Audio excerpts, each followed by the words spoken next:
అంటే నాగశౌర్య కాకుండా ఇంకా ఎంతమంది హీరోలతో శ్రీకాంత్ చేశాను, మన రవితేజ చేశాను, అవుడూర్లు పోయాను, గోవా, గుజరాత్, పవన్ కళ్యాణ్ గుజరాత్ పోయాను, పవన్ కళ్యాణ్ సినిమా అనుష్కతో పోయాను, చాలా చాలా చేశాను. ఎలా మాట్లాడతారు మీతో హీరోలు ఎవరైనా? మంచిగా మంచిగా మాట్లాడతారు కానీ ఎక్కువ నేను ఇది చేయను. మామూలుగా వాళ్ళు అంటారు అసిస్టెంట్లు, మరి నన్ను గిన్నెలు గడితాను పొగుడుతారో ఎట్ట పొగుడుతారో తెలియదు కానీ దక్క పుట్ట తీపిస్తామంటారు, సార్ పిలుస్తానంటారు. ఇంకో కొంతమంది ఏంటంటే తాగే వాళ్ళు ఉంటారు, లేడీస్ వల్ల మేము లేడీస్లే పోయి సుభద్ర నేను పిలుస్తారట అంటారు. ఇలా డబ్బులు ఇస్తారు, రేపు చిపుగా చూస్తారు, పోతే మీరు పోండి, నాకు వద్దు, నేను తెచ్చుకోను, వద్దు నాకు అని వదిలేసేదా. పని వారికే తమ్ముడా మీకు దయచేసి పోయే రోజు ఇస్తే ఇవ్వండి, అంతేగాని ఇద్దరికి ఇవ్వండి పిలిచి, అంతేగాని ఒకళ్ళ సాటు పిలిచి ఒకళ్ళ నేటి పిలిచి ఇవ్వకాకండి. అట్లా నేను ఎక్కువ పోకపోయేదాన్ని, ఎక్కువ మాట్లాడను. ఆ పిల్లలు మాత్రం వస్తారు పొగిడేవారు. నేను అనే తర్వాత వీళ్ళు గిన్నెలు కడతానుగా మనం పొగుడతారే, మనం ఎక్కువ ఎగరవద్దు, ఎగిరెగిరి పడకాక మనం బతకాలి, వాళ్ళ బతుకు వాళ్ళది మన బతుకు మనది, మనం బొంగొద్దు ఎక్కువ బొంగొద్దు అంటే మేమే తిట్టుకునేవారు. కొంచెం పవన్ గారు పెద్ద పెద్దలు కొంచెం రసపట్టుకు ఇచ్చి మాట్లాడి పంపించేదాన్ని. ఇంకా చిన్న చిన్న మీరు తీసుకోవట్లేదు చేస్తాం అలాగా తీసుకోండి, మేమే తీసుకోండి అంట. కోపం వస్తే కోపం రాకుండా కూలుగా చాలా వరకు అయితే కూలుగానే ఉంటా, చాలా వరకు కూలుగా ఉంటా. ఒకసారి కోపం వచ్చి ఎవరైనా కసురితే కోపంగా ఉంటా, కానీ చాలా వరకు అయితే 100% కూలుగానే ఉంటా, చాలా వరకు కూలుగానే ఉంటా. అంటే ప్రొడక్షన్ హౌస్లో అంటే సినీ ఫీల్డ్లో, సినీ ఇండస్ట్రీలో ఎవరికైనా అమ్మాయిలకి వేధింపులు ఎక్కువ ఉంటాయి అంటారు, ఇబ్బందికర పరిస్థితులు ఉంటాయి అంటారు. మీరు ఎప్పుడైనా అలా ఇబ్బందిగా ఫీల్ అయిన సందర్భం ఏమైనా ఉందా? ఇంక చెప్తాను కదా, మొన్న ఓడోరు వెళ్ళాను, ఇంకా చెప్పాలంటే ఆఫీసులకు వెళ్ళినాక చెప్తాను. ఇంకా అది డబ్బు రాలేదు, దాని నుంచి ఇంకా ఏం రెస్పాన్స్ రాలేదు నాకు. అతను కూడా ఫోన్ చేయలేదు, పిలిచి పంపించిండు. తర్వాత అతనికి నాకు కొంచెం చిన్న మనస్పార్థాలు వచ్చినాయి. వచ్చినాక నన్ను ఇట్లా అన్నాడు, ఊరుగానూరు వచ్చినా నేను ఇంటికాడ నా భర్త నా పిల్లగాని విడిచిపెట్టుకొని మరి ఏంటమ్మా అని అతను అడగాలి కదా. ఇప్పుడు అతను పంపిస్తేనే భరోసా మీద వెళ్ళాను. పని ఎంత పని అయినా ఒక పని రానామని పని వచ్చినామని చేయాలంటే నీకు పని రాదు అమ్మ, ఇది ఇట్లా ఇది ఇట్లా ఇట్లా అని చెప్తా. కుక్కర్లు పెట్టుకోవాలి, మెయిన్ డైరెక్టర్ గారు కానీ కెమెరామెన్ గారు కానీ ప్రొడ్యూసర్లు ఉంటారు కొంతమందికి, వాళ్ళకి అన్నీ డిబేట్ చేయాలి, నేను చేయాలి. ఆవిడ ఏం చేయాలి, మా అమ్మ మరి సుభద్ర తర్వాత నీ ఆడవుడు అయిపోయినాక నువ్వు అడుగంటే పీడపోయేది. అతను ఏదో చిన్న డిస్కషన్ చేసిండు, ఇంకా మాట ఏం వాళ్ళు నన్ను బూతులనలే, నేను బూతులనలే, నువ్వెంతో నేనెంత అన్నట్టుగా అతను మాట్లాడాడు. మరీ ఎట్నో మాట్లాడాడు శిబుగా నన్ను. అంతే ఇంకా నేను అనుకున్నాను, నేను నిలపరదాన్న, నాకు కూడా కార్డు ఉంది కదా, నన్ను ఇంతగా శిబుగా మాట్లాడతాను ఏంది తినే ముందు అని ఇంకా 2-3 రోజులు నేనే తింటా మానేసా. మంచినీళ్ళు టీలు అవి మానేసా. అక్కడ వాళ్ళు ఏం చేశారంటే లమ్మడోళ్ళు రొట్టెలు ఇచ్చేవాళ్ళు, జొన్న రొట్టెలు, వాళ్ళు కర్రీ చేసుకుని ఇచ్చేవారు. అది పొద్దుపొట్టి టిఫిన్ లాగా అది చేసేది. మధ్యాహ్నం తినకపోయేదాన్ని, మళ్ళీ నైట్ తెచ్చుకొని వేరే వాళ్ళ ఇంటికి పడుకునేదాన్ని, ఈ హౌస్లో ఉండకపోయేదాన్ని. అందరికి ఒకటే 6 బార్ ఇచ్చారు, ఇంకా ఉండకపోయేదాన్ని. ఆ అమ్మ కాడికి పోయి స్నానం చేసుకొని మళ్ళీ 2 రొట్టెలు తిని పడుకునేదాన్ని. మళ్ళీ పొద్దున్నే 4 గంటలకు లేచి వచ్చి క్యారీలు రూమ్లో పెడతారు కదా నైట్ భోజనాలు, అవి కడుక్కునేదాన్ని. మళ్ళీ ఎక్సెల్గా వాళ్ళతో వెళ్ళిపోయేదాన్ని, అలా నడిచేదాన్ని. ఇంకా 2 రోజులు 3 రోజులు తిండి లేదు, ఎండ బాగా కొడుతుంది. మరి ఆ మేనేజర్ ఎలా కనిపెట్టి కొంచెం ఎందుకు నువ్వు తేడా కొడతాను వచ్చినంత ఇప్పుడుగా లేవు, సరే ఈ అమ్మాయిని పంపించండి అన్నారు. చెప్పారే ఒకళ్ళు తింటలే తాగట్లని చెప్పారే ఎంపాడు, పంపించండి అన్నారు. ఓకే అన్న ఎగ్జాక్ట్గా వచ్చేసా. నేను ఎందుకు ఏమిటని ఏం డిస్కషన్ చేయలే, ఎగ్జాక్ట్గా వచ్చేసి వచ్చిన 2వ రోజు 3వ రోజు ఇంకో మీడియం వాళ్ళు వచ్చారు, ఇంటర్వ్యూ ఇచ్చాను. మీరు ఎప్పటి నుంచో వర్క్ చేస్తున్నారు కదా ఇట్లా ప్రొడక్షన్ హౌస్లో, చాలా దగ్గర చేశాను, ఈటీవీలో కూడా చేశానని మీరు ఇప్పుడే చెప్పారు. మరి అంత పని చేస్తున్నప్పుడు మీకు ఆరోగ్య సమస్యలు ఏమైనా వచ్చినాయా? వచ్చినాయి చెప్తాను కదా, పెద్ద ఆపరేషన్ అయింది. తర్వాత ఇట్నే ఇంకా మామూలుగా జనరల్గా ఎక్కువ షూటింగ్లు నడవనప్పుడు బయట పైనకి వెళ్ళేదాన్ని. ఇంకా ఇందులో సరిగా అలా టైం టు టైం తినాలంటే సిగ్గిడ్చి తినాలి, ఎదిరియాలి, నువ్వెంత నేనంత అనాలి. కొంచెం నాకు మొఖమాటం ఎక్కువ కాబట్టి తినకనో తాగకనో గర్భసంచిపోయింది, బరువులు మోసి. వాళ్ళేం చెప్పరు, కాకుండా ఒకటి ఆయన బాబుకి క్యాన్ ఎడబెట్టమంటే కసురుతారు. ఆ కసరటం ఎందుకు, అదేందో నేనే పడతా తిప్పాలన్నట్టు డేట్లు వచ్చినప్పుడు క్యాన్లు మోసి గర్భసంచి పాడైంది. తర్వాత కిడ్నీ రాళ్ళు వచ్చినాయి. ఇంకా అంత మించి నాకు ఏ రోగాలు, ఆపరేషన్ ఏం చేసుకుని బాగున్నా. ఇప్పుడు 4 సంవత్సరాలు బాగానే ఉన్నా. ఇప్పుడు ఈటీవీలో కూడా ఎన్ని సంవత్సరాలు పనిచేశారు?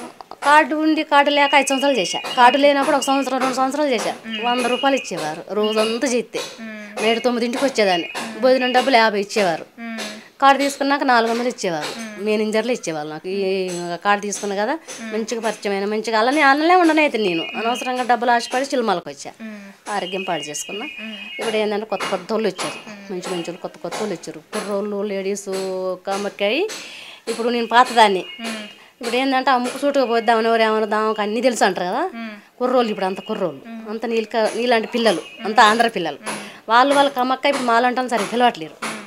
నేనంటే నేను కలవట్లేదు, జనాలు అలా కలవట్లేదు. నాకు వద్దులే నాకు కూడా పెద్దగా ఉరకబుద్ధి కావట్లేదు. ఎవరైనా తెలిసిన వాళ్ళు ఉండి పాత వాళ్ళు నా పర్వాలేదురా అని పిలిస్తే వెళ్తా వెళ్చుకొని నా పని నేను చేసుకొని నైట్ ఉండని పగలు ఉండని ఈరోజు 4 గంటలకు బయలుదేరినా రేపు 4 గంటలకు కూడా వస్తా.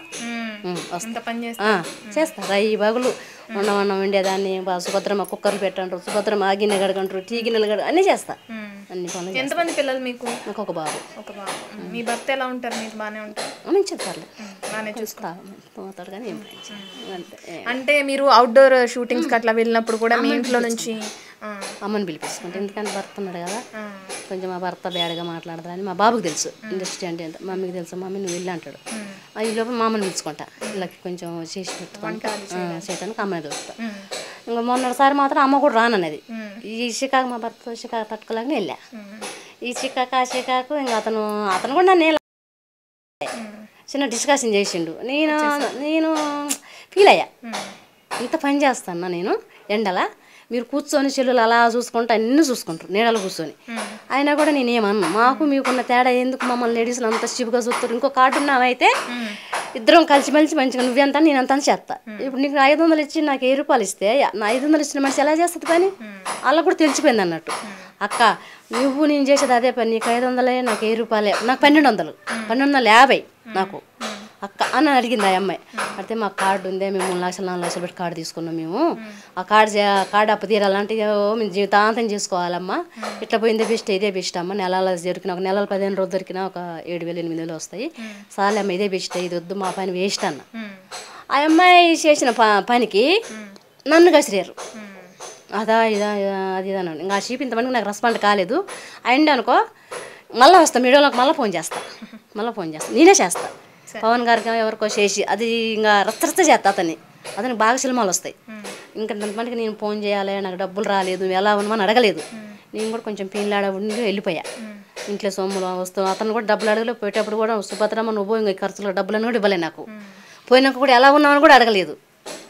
అంటే మేమేంటి నువ్వేంటి, నీకుంటే నీకు ఉండొచ్చు, మమ్మల్ని ఇంతమందికి నాకు ఇంతమందికి రెస్పాన్స్ రాలేదు. శ్రీప అనేవాడిని చూసి వెళ్ళా, మిమ్మల్ని చూసి రాలేదు. నేను అతన్ని అడగాలి ఫోన్ చేసేది. నాకు మీరు పచ్చళ్ళ ప్రకాష్ గారి దగ్గర కూడా పనిచేశారంట కదా, ఆయన పవన్ కళ్యాణ్ చీఫ్ గా పనిచేసినప్పుడు ఎన్ని చేశాను. ఎన్ని సంవత్సరాలు చేశారు ఆయన దగ్గర? బాగానే చేశాను, ఒక 4-5 సంవత్సరాలు చేశాను. ఎన్ని సినిమాలకి చేశారు? పవన్ కళ్యాణ్ 3 చేశాను. 3 సినిమాలు చేశారు. 3 సినిమాలు కంటిన్యూ చేసినాక ఇంకొక ఆవిడ ఉంది వైజాగ్ నుంచి, పచ్చళ్ళ ప్రకాష్ గారే కార్డు తిప్పియటం పర్సనల్గా ఉంచుకున్నాను. అంటే ఉంచుకోవడం అంటే అది కాదు, అట్లా అతనికి భర్త భార్యలు వచ్చేవారు పనికి, భర్త భార్యలు వచ్చేవారు మంచిగా, భర్త భార్యలు వచ్చేవారు. ఇంకా ఆ చేతికి 4 చేసేవాళ్ళు, పెద్ద సినిమా కదా, ఇంకా లేడీస్లో 4-5 ఉండేవాళ్ళం. ఇంకా ఆయమ్మ చేతగా కొంచెం నేను ఆయమ్మని కనిపెట్టి ఆయమ్మని అలాగని గర్భం తీసుకొని ఓయమ్మ ఎన్ని నొత్తనే సుభద్ర అది అని అంటే కొంచెం కుక్కర్లు హెల్ప్ చేసేదాన్ని, అమ్మ కొంచెం పక్కకు పో అదని హెల్ప్ చేసేదాన్ని. ఇంకా అట్లా పిలిచేది అన్నట్టు, కొంచెం సుభద్ర అయితే నన్ను కలిపెడుతుంది అని. చాలా మంది పిలివి నగర్లు ఉంటారు, అందరం ఒక బాగానే పోయేవాళ్ళం. అంటే పవన్ కళ్యాణ్ గారి సినిమాకి ఎంతమంది వరకు పనిచేసే జనాభా ఉంటారు అక్కడ? ఏమో అది 100 మంది, 500-600 మంది. మరి లేడీస్లో 6-7 ఉంటాం. కుర్రోళ్ళు బాగానే ఉంటారు, అంతా బాగా 25 మంది దాకా ఉంటాం మన వర్కర్స్మే. ఇంకా మిగతా జనాలు అంట జూనియర్స్ అని వాళ్ళని ఫైటర్లని వాళ్ళు ఎంతమంది బాగానే ఇళ్ళల్లో ఉంటారు, వాళ్ళు ఇళ్ళల్లో ఉంటారు. మేము మాత్రం వర్కర్స్ మాత్రం ఈ నుంచి ఇంకా మాకు ఆడికి పడితే గిన్నెలు కూర్చొని తోవిన వాళ్ళని తోవినట్టే, కడిగిన వాళ్ళని కడిగినట్టే, ట్యాంకర్లు పెడతారు మా కాడ. ఇంకిద్దరు మాత్రం బాగా తిరిగిన వాళ్ళు ఇద్దరు మాత్రం కూర్చుంటాం లేవ మా నుంచి.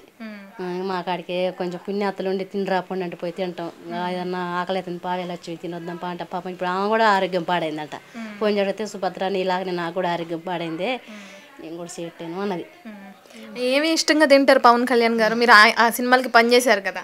చేశాం కానీ ప్రకాష్ గారు చాలా చాలా పెట్టేవాడు. తలకాయ కూర అని, కాళ్ళు అని, ఫిష్ అని బాగా పెట్టేవారు. పవన్ గారు ఏం తింటారో తెలియదు కానీ ఆయన స్పెషల్ గింత ఆడాడనే వంతాడు. అప్పుడు కొంచెం కొత్త, నేను కాడు తీసుకుని కొత్త, ఎక్కువ పరిచయం లేదు కానీ అంటాడు బక్కది వచ్చిందా అమ్మ చేసుకోవే అనేవారు. అలచ్చిబమ్మ అన్నామా ఉండి ఏందండి అన్ని చేస్తారు మనకు పని దండగా అది అని మళ్ళీ క్యారేజీలు రిటర్న్ వచ్చేయమాయి అవి మేము తినేవాళ్ళం. అవన్నీ మేము తీసుకెళ్ళి రిటర్న్ వస్తే మేము తినేవాళ్ళం. అన్ని బోళ్ళల్లో పెడతాడు ఆడ. మరి ఆ బోళ్ళల్లో పెట్టిన ఎవరికి ఇస్తారో ఏం చేస్తారో తెలియదుగా, అవి మాత్రం ఆడ కుప్ప పెడతారు. అవి కడిగి వచ్చేదాన్ని, కడిగి మంచిగా నీట్గా చేసి మళ్ళీ ఎలాగొని అలా తూడిచి అన్ని అలా పెట్టి వచ్చేదాన్ని. ఏమన్నా సాయం అంటే మీకు ఇబ్బందికర సమయాల్లో ఎప్పుడన్నా పవన్ కళ్యాణ్ దగ్గర నుంచి ఏమైనా సాయం అట్లా? కానీ 2-3 సార్లు ఇట్నే కొత్తలా మరి ఎందుకైనాయో కానీ ఇట్నే అడ్డం పడ్డా ఎండల ఇక్కడనే మన బూత్ బంగ్లా అడ్డం పడ్డా. ఇంకా అబ్బాయి ఇన్ఛార్జ్ ఉంటే రాదు నా వల్ల కావట్లేదు ఇట్లా వాంతులేదని అంటే కారు ఇచ్చి పంపించారు కానీ ఏమి ఇచ్చి పంపించలే.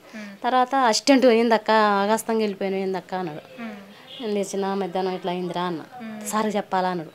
వద్దులే బాగోదు మేము కష్టపడుతున్నాం కదా వద్దు చెప్పి సార్కి చెప్పి అడుక్కునేంత దిగజారలేదు నేను వదిలేసాను అన్న. వద్దులేనా అన్న అంతే. చిరంజీవి గారితో కూడా పనిచేశారు కదా, ఆయన సినిమాలకు కూడా పనిచేశారు కదా. చేశాను. ఆయన ఎలా మాట్లాడతారు మీతో? మాతోనే ఏం లేదు అందరిలాగానే చూసేదాన్ని. అందరు బెదిరిపోతారు. కొడతాడా మనని? చిరంజీవి మాత్రం పేసుకు పేసి ఎదిరిపోయేదాన్ని. మాట్లాడారు ఎప్పుడన్నా? పెద్దగా ఏం మాట్లాడలే కానీ చూస్తూ వెళ్తాడు. మేము కూడా ఫోటో దిగుదామే సుభద్ర అనేది. వద్దులేవే అడిగడి ఫోటో తీసుకోవడం ఎందుకులే. మంచిగా ఉండేదాన్ని అప్పుడు మంచిగా ఉండేదాన్ని. అందరు బాగా మంచిగా అభిమానించేవారు నన్ను. మంచిగా సుభద్ర సుభద్ర అని. తర్వాత నేను పెరిగిపోయింది ఎక్కువ. అప్పుడు నేను కాడ తీసుకున్నప్పుడు ఇంత లేదు, ఇప్పుడు పెరిగిపోయింది. పెరిగిపోయినాక ఇంకెలా జరుగుతుందో ఏమో తెలియదు కానీ ఎవరో ఒకరు చెప్తే మాత్రం వెళ్తా. అంత మించి వెళ్ళ నేను ఎవరిని కూడా ఎక్కువ ఫోన్లు చేసి అడగా. నాకు నచ్చిన వాళ్ళకే ఫోన్లు చేస్తా. ఎంత కష్టమైన బయట వస్తా. అంత మించి. అంటే కరోనా టైంలో మీకు ఎవరైనా హీరో అన్న హెల్ప్ చేశారు చెప్పారు. కరోనాలు 2 సార్లు వచ్చినాయి కదా. 2 సార్లు బాగా ఫస్ట్ కరోనా బాగా వచ్చినాయి కానీ ఊర్లో ఉన్నా రాలేకపోయినా. అయితే కొన్ని ఏమో నువ్వు వస్తేనే ఇస్తాం అన్నారు. కొన్ని మా తమ్ముడికి ఆధార్ కార్డు అవన్నీ ఫోటోలు పెట్టి పంపా. అంటే మీ యూనియన్ కార్డు ఉంటేనే ఇస్తాము అన్నట్టు. ఆధార్ కార్డు కూడా కావాలన్నారు.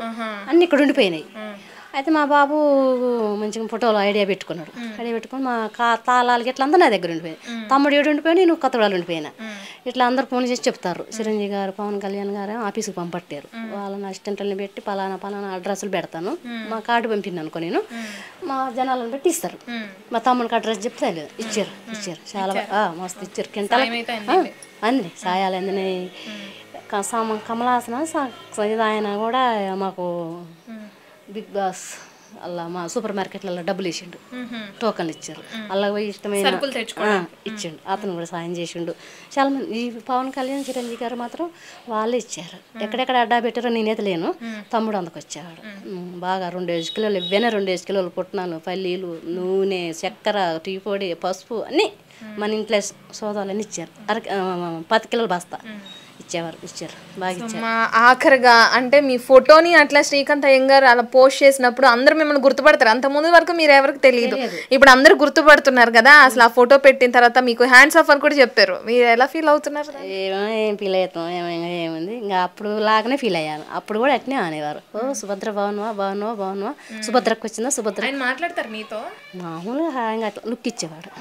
ఈ బొమ్మకు అందరు లుక్ ఇస్తేవారు. అట్లా ఇంకా ఆడవాళ్ళు ఉంటాం కదా ప్రొడక్షన్ ఈ బొమ్మను చూస్తే అందరు లుక్ ఇస్తారులేనేవారు. అట్లా అనేవారు. మంచిగా రెడీ అయ్యి మంచిగా పోతాం. ప్రొడక్షన్ ఫిలిమ్స్ అదే ఏం లేదు మంచిగా పోతాం. మన సినిమా హీరోయిన్ లాగానే పోతాం. మంచిగా పోతాం. బొచ్చులు కడిగినా పర్వాలేదు. పూలు గీలు మేకప్ పూలు ఉంటారు కదా అడిగి పోయి అడకొచ్చుకుంటాం. గాజులు మంచి పిన్నులు జడ ఎంత బాగా పెట్టుకుంటాం. మంచిగా రెడీ అయిపోతాం. పొద్దున్న తల స్నానాలకి మంచిగా లుక్ అయిపోతాం. నేను నేర్చుకుని నన్ను చూసి ఇంకొక నేర్చుకునేది. ఊరు అమ్మాయి నేను కొంచెం ఫస్ట్లో కొంచెం అడిగిన పోయినా చూసి నేర్చుకున్నా. నేను కూడా చూసి నేర్చుకున్నాను అంతేగాని ఏం లేదు. కొంచెం లుక్ ఇచ్చేవారు నన్ను చూసి అంతే. ఈ బొమ్మను చూసి లుక్ ఇచ్చేవారు. సంతోషంగా ఉన్నారైతే ఫోటో పెట్టినప్పుడు ఏమన్నా అనిపించిందా మీకు? నేనేమన్నా ఎట్లా సంతోషపడ్డానంటే అమ్మాయి ఇండస్ట్రీలో పోయినాక నాకు ఏదైనా ఆఫీస్లో డ్యూటీ ఇస్తారేమో అనుకున్నా. నేను అట్లా అనుకున్నా. ఫోటో తీసుకుని వెళ్ళిపోయారు శ్రీకాంత్ గారు. తర్వాత తెల్లారు మేనేజర్ చెప్పారు. అమ్మ ఇట్లా ఓటు వాళ్ళు ఊక ఫోన్ చేసి చంపుతారమ్మా నీ నెంబర్ చెప్పమ్మా అన్నాడు. అమ్మయ్యా అంటే టక్కే చెప్పా. ఇంక ఇంటికి పోయినాక ఇంకా నీకు ఇంటర్వ్యూల మీద ఇంటర్వ్యూలు వస్తాయి అన్నాడు. ఏం ఇంటర్వ్యూలు వస్తాయి అబ్బా అనుకున్నాం. ఫస్ట్ వచ్చిన వాళ్ళు తీసినాక మా బాబు చూపించుండు. అమ్మ బిత్తిరి ఏంది ఈ దేశం ఏందని అన్నాడు మా బాబు. సర్లే మొన్న తెలియక చెప్పిందిలే నాన్న ఏం కాదులే అన్న. ఇంకొక 2-3 వాళ్ళకి హ్యాడ్ షాప్ పెట్టి మళ్ళీ రిటర్న్ పంపిన. నన్ను ఇబ్బంది పెట్టకాకండి నేను ఇక్కడ లేనని ఏమంటే నిషేధ పంపిన. వద్దు వీళ్ళు ఒక్కొక్కరికి ఇస్తాను మరి మళ్ళీ ఏమంటారు. సరే అమ్మ సరే థ్యాంక్ యూ. మీరు ఇలాగే ఇంకా చాలా సినిమాలకి పనిచేయాలని కోరుకుంటున్నాం. Thank you so much.